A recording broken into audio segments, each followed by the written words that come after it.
रांची जिला के दो चर्चित केस और जो बहुत महत्वपूर्ण केस भी थे।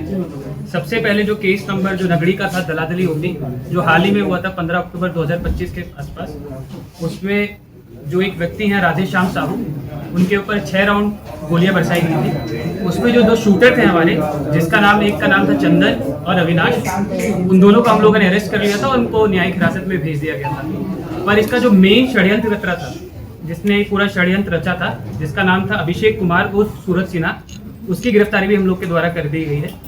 और दूसरा केस जो कि कांके थाना का था, जिसमें अनिल टाइगर की हत्या कर दी गई थी, जो कि 26 मार्च 2025 को हुआ था। उसमें भी जो दो महत्वपूर्ण शूटर थे, जिसका नाम अमन और रोहित था, उनको भी हमने अरेस्ट कर लिया था और न्यायिक हिरासत में भेज दिया गया था। इस केस में भी जो मेन कॉन्स्पिरेटर था या फिर षड्यंत्रकर्ता था, वो व्यक्ति था आपका अभिषेक कुमार उर्फ सूरज सिन्हा। तो आप लोग के इस केस के बारे में बताते चलते हैं। सबसे पहले जो अनिल टाइगर का जो केस हुआ था, जिसमें उनकी हत्या कर दी गई थी, तो उसमें जो मेन आदमी था वह सूरज सिन्हा था। ज़मीन संबंधी विवाद था। उस विवाद में सूरज सिन्हा को कॉन्ट्रैक्चुअल किलिंग के लिए एक सुपारी मिली थी, जिसमें उसे अनिल टाइगर की हत्या करनी थी। उसे टोटल 5 लाख रुपए दिए गए थे इस काम को करने के लिए, और उस 5 लाख की बदौलत उसने 2 लड़कों को हायर किया, जिसका नाम था, एक का नाम था अमन और दूसरे का नाम था रोहित, जिससे उसने गोलियां चलवाई। और उस समय अनफॉर्चुनेटली अनिल टाइगर की उसी समय मृत्यु हो गई थी। और दूसरा केस है आपका राधेश्याम साहू, जो हाल ही में हुआ था 15 अक्टूबर 2025 में। इसमें भी इसने कॉन्ट्रैक्चुअल किलिंग वाला काम लिया था, और इसमें टोटल जो सुपारी इसके द्वारा मांगी गई थी वो 20 लाख रुपए की थी। ये अगेन ज़मीन संबंधी बात था। इसमें और क्या क्या डिटेल्स हैं, उस पर हम लोग बाद में जानकारी आप लोगों के साथ साझा करेंगे जब इसे पुलिस रिमांड पे लाया जाएगा। इसमें भी इसने 2 लड़कों को हायर किया था, एक का नाम था चंदन, दूसरे का नाम था अविनाश। इन दोनों को भी हम लोग अरेस्ट कर चुके हैं और इन्हें भी क्या कहते हैं न्यायिक हिरासत में भेज चुके हैं। देखिए, आप सभी को बताते चलें कि जो अभिषेक कुमार उर्फ सूरज सिन्हा है, इसका अगर आप अधिक इतिहास आप खोजिएगा तो तकरीबन 4 या 5 केसेस हैं इसके ऊपर, और जितने भी केसेस हैं इसके ऊपर इम्पॉर्टेंट और बहुत ज़्यादा सेंसिटिव केसेस हैं। सबसे पहला जो इसने अपना कांड किया था, जब ये सिर्फ महज 22 साल का था, एक व्यक्ति की हत्या कर दी गई थी। जीआरपी में एक केस दर्ज हुआ था बोकारो में। तो महज 22 साल की उम्र में इसने एक अपना सबसे पहला हत्या किया था। उसके बाद जितने भी आर्म्स एक्ट के केसेस हैं और हत्या के केसेस हैं, उन सब में इसकी संलिप्तता रही है। तो एक तरह से देखा जाए तो 3 ऐसे केसेस हैं जिसमें इसने हत्या का कहीं ना कहीं पे जिम्मा लिया है, कहीं पे ये रैकी करता था। कई ऐसे कांड है जहाँ पे इसने खुद गोली चलाई है।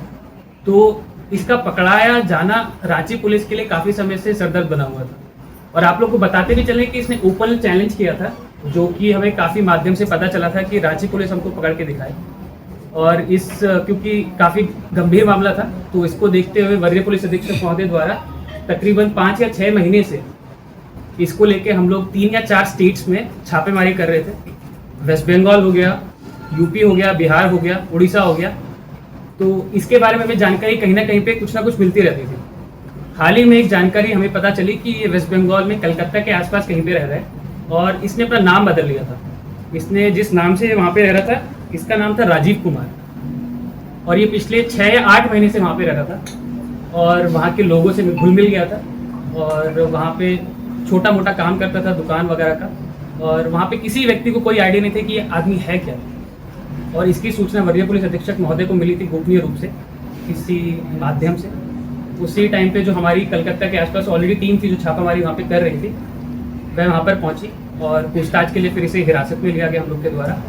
और जब हम लोगों ने गहनता से इससे पूछताछ की है, तो जितने भी अपराध इसके द्वारा किए गए हैं, दोनों केसेस में, जो अनिल टाइगर की हत्या का मामला था उसमें भी, और दूसरा राधेश्याम साहू के ऊपर जो अभी गोली चलाई गई थी उसमें भी, इसने अपने जुर्म को स्वीकार किया है। एक चीज़ और बताएंगे, इसका जो इतना कॉन्फिडेंट रहता था ये कि हमको पुलिस नहीं पकड़ सकती है, इसका रीज़न मेन ये था कि इसको लगता था कि हम फ़ोन यूज़ नहीं करते हैं, और जितने भी प्रतिबंधित ऐप हैं, जैसे मान लीजिए जांगी ऐप है या फिर और कोई ऐप हो गया, उसका प्रयोग ये करता था। और ये खुद का फ़ोन इस्तेमाल ना करके किसी भी राहगीर का फ़ोन ले लेता था, उस पर कोई एप्लीकेशन इंस्टॉल करता था, या उसे कॉन्फिडेंस भी ले लेता था, और उसका फ़ोन यूज़ करके किसी को भी डराना, धमकाना, कॉन्ट्रैक्चुअल किलिंग का काम ले लेना, इस तरीके से ऑपरेट करता था। और हम आप लोग को बताते चले कि जो दोनों केसेस हैं, हम लोग के पास में इनफ एविडेंस है, टेक्निकल एविडेंस भी है, फिजिकल एविडेंस भी है, और हम लोग इसको स्पीडी ट्रायल के लिए इस पे हम लोग पूरा पुश करेंगे और कड़ी से कड़ी इसको सज़ा दिलवाने का पूरा प्रयास करेंगे। इसके अलावा हम 24 घंटे के अंतराल में लिमिटेड पूछताछ इससे अभी तक कर पाए हैं। हम लोग का प्लान है कि इसे पुलिस रिमांड पे भी लिया जाए और इससे और पूछताछ की जाए कि इसके सहयोगी कौन है जो रांची में है या फिर आसपास जिला में है, जिन पर हमें निगरानी रखने की आवश्यकता है या फिर उन पर कार्रवाई करने की आवश्यकता है। तो इसको कॉन्ट्रैक्ट किसने दिया था? साहू वाले मामले में भी अनिल टाइगर होगा। देखिए अनिल को कॉन्ट्रैक्ट दिया होगा, पैसे दिए होंगे। देखिए वो सारे सबूत हमारे पास में है। जैसे अनिल टाइगर वाले केस में जो कॉन्ट्रैक्चुअल किलिंग के लिए से जो दिया गया था, देवव्रत नाथ सहदेव एक व्यक्ति हैं जिनके द्वारा इसे 5 लाख रुपए दिए गए थे। और जो हाल वाला मामला है राधेश्याम साहू वाला, उसमें हम लोग इससे इतना गहनता से पूछताछ अभी नहीं कर पाए, बट जैसे मैंने आपको बताया कि हम लोग इसे पुलिस रिमांड पे लेंगे और उसके बाद इस बिंदु पर भी हम आप लोग के साथ जो इन्फॉर्मेशन हमारे पास में आएगी वो साझा करेंगे। सर कोलकाता में रह के नेक्सस चला रहा था क्या? देखिए हाँ, कोलकाता में रहकर भी एक्टिव था, पर हमेशा ये एलिबाई ले लेता था कि हम जहाँ पे घटना हो रही है वहाँ पे उस घटना स्थल पर नहीं है। पर जैसे फिर से मैं आपको बता रहा हूँ कि जो भी प्रतिबंधित ऐप हैं उनका इस्तेमाल ये करता था, और जांगी हो गया या फिर इंस्टाग्राम हो गया, उनको भी यूज़ करता था। इंस्टाग्राम के मैसेंजर पे जाके लोगों से कॉन्ट्रैक्ट करना।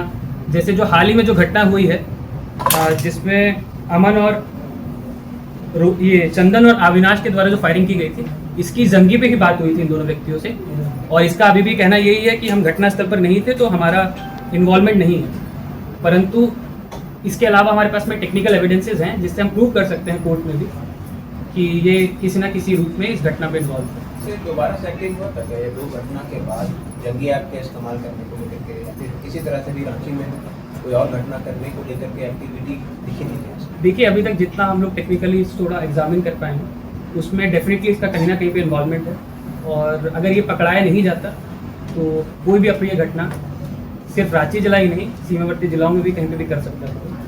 और पुलिस रिमांड पे लेने के बाद इस पे और हम लोग अच्छे से आपको सूरज सिन्हा मूलतः रहने वाला कहाँ का, और इसके परिवार से भी इस तरह की गतिविधियों में किसी का नाम इससे पहले जुड़ा है? देखिए रहने वाला मूलतः रांची का ही है, हरमू रोड के पास में इसका घर है, और वैसे इसके परिवार से हम लोग ने उस तरीके से पूछताछ नहीं की है, वो भी हम लोग करेंगे। और परिवार के भी किसी व्यक्ति का अगर किसी भी रूप में कहीं पे इन्वॉल्वमेंट आता है तो उस पर भी हम लोग कार्रवाई करेंगे। ठीक है, थैंक यू। Thank you.